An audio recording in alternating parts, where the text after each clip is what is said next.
दिन पर दिन बीतते गए।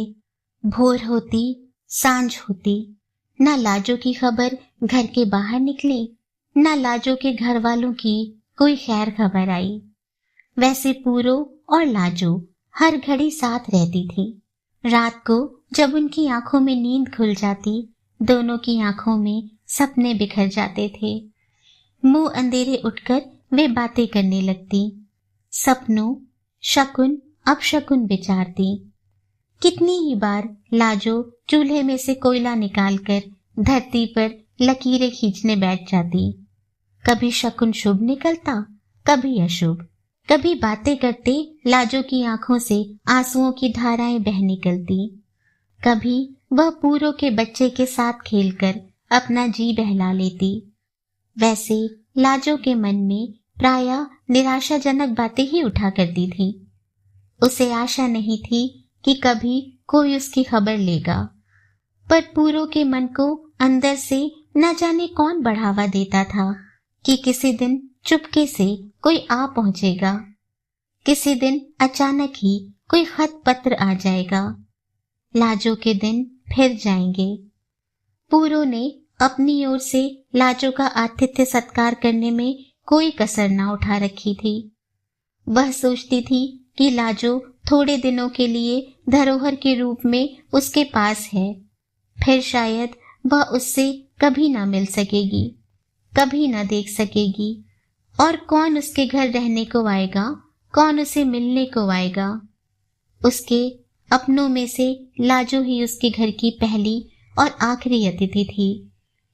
दिन के प्रकाश में लाजो ने कभी ड्योढ़ी न लांगी थी।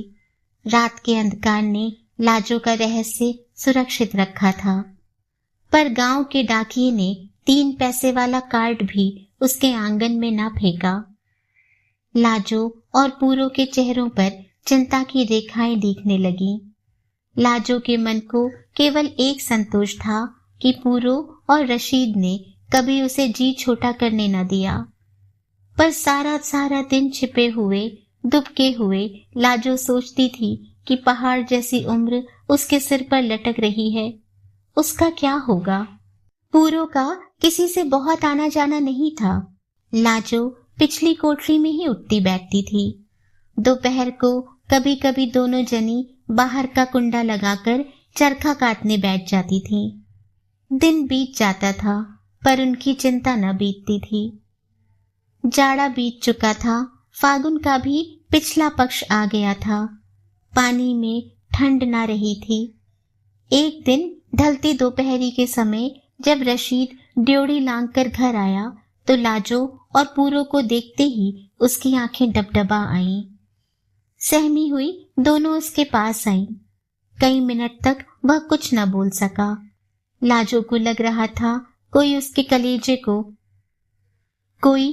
कलेजे को बाहर खींच रहा है। उसे एक यही डर था कि कहीं रत्तोवाल की बुढ़िया और उसके बेटे को लाजो का पता चल गया है, वे उसे जबरदस्ती घसीट कर ले जाएंगे। पता नहीं पूरो पर क्या बीते। रशीद चारपाई की पट्टी पर बैठ गया।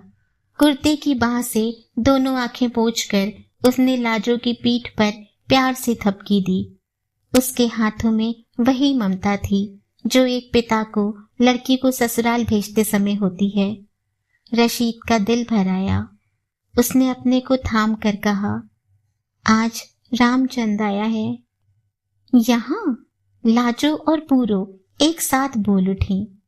हाँ, साथ में हिंदुस्तान पुलिस के कुछ सिपाही हैं, कुछ पाकिस्तान के लोग इसी तरह गांव और शहरों में खोई हुई लड़कियों को ढूंढ रहे हैं। रामचंद मुझे अकेले में भी मिला था, रशीद कह रहा था। सचमुच मुझे लेने आए हैं? लाजो ने पूछा। पगली कहेंगी, और वह यहाँ क्या करने आए हैं?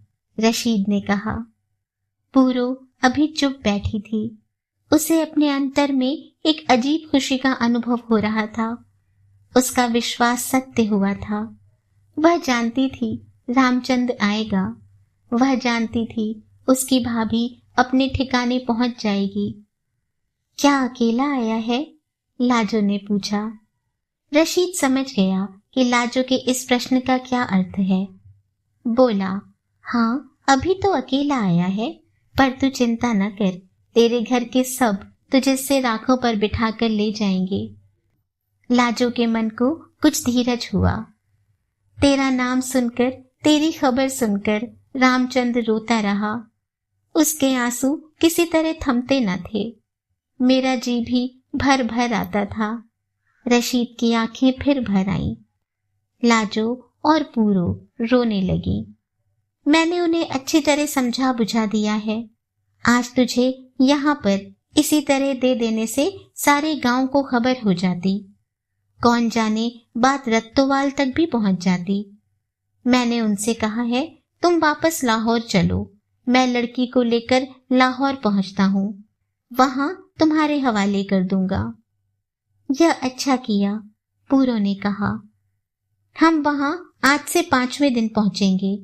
तब तक वह अमृतसर से पूरो के भाई को भी बुला लेंगे। मैंने सोचा एक बार पूरो भी अपने भाई से मिल लेगी। रशीद लाजो की पीठ पर हाथ फेरता हुआ कह रहा था। पूरो की रुलाई निकल गई। लाजो ने पूरो की गोदी में सिर रखकर उसे अपने से चिपटा लिया। दोनों एक दूसरे में खोई हुई थी। लाहौर का रास्ता मुश्किल से कोई 1.5 दिन का था। यहाँ से चलने में अभी पूरे दिन बाकी थे। अगले दिन पूरो ने बेसन मंगवाया, इकट्ठा किया हुआ मक्खन निकाला, बादाम और मेवा डालकर पूरो दिन भर लड्डू बनाती रही, जैसे लड़कियों को ससुराल विदा करते समय किया जाता है। पूरो ने एक रेशमी जोड़ा निकाला। लाजो को वह बार बार अपने गले से लगाती, बार बार उससे मिलकर रोती। पिछले 4 दिन से पूरो के मन में अनेक प्रकार के विचार उठते रहे थे। उसकी रातें सोचते सोचते बीती थी। पूरो अपने मन में निश्चय करती, मैं लाजो से कहूंगी, मेरी माँ से जाकर यह कहना, मेरी माँ को जाकर यह कहना, उससे कहना एक बार मुंह जीती का मुंह तो देख ले। सोचते सोचते पूरो का गला भर आता। सोचते सोचते फिर पूरो को कहने के लिए बहुत कुछ सूझता। सोचते सोचते फिर पूरो के मुंह से एक बात भी न निकलती। लाजो को अपने भाई और अपने पति को देखना बड़े ही अचरज की बात जान पड़ती थी। ऐसे ही जैसे कोई मरकर अगली दुनिया में बिछड़े हुए लोगों से मिलने की उम्मीद रखता हो।